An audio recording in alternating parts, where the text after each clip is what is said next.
আপনারা সবাই এমন কিন্তু কিন্তু করছেন। আন্টি, একটা কাজ করুন, আপনিই বলুন। এত কিছু ভাবতে হবে না, যা হবার হবে, বলে ফেলুন। বলবো? হ্যাঁ, বলো বলুন। বলো, আমি আছি তো, বলো। মানে তোমাকে আমাদের বাড়ি বউ করে নিয়ে যেতে চাই। হ্যাঁ, এই কথা? এটা বলার জন্য আপনারা এত কিন্তু কিন্তু করছিলেন? দেখেছে?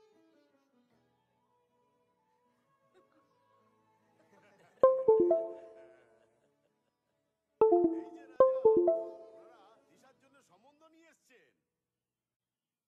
নমস্কার। নমস্কার। এই দিশার দাদা। বসুন।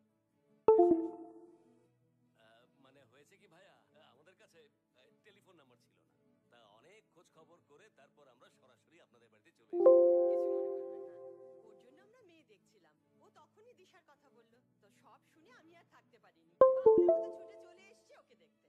আপনি হয়তো বলতে পারেন যে দিশা পড়াশুনো করছে, কিন্তু আমাদের বাড়িতে গিয়েও পড়াশুনো করতে পারবে, তাই না?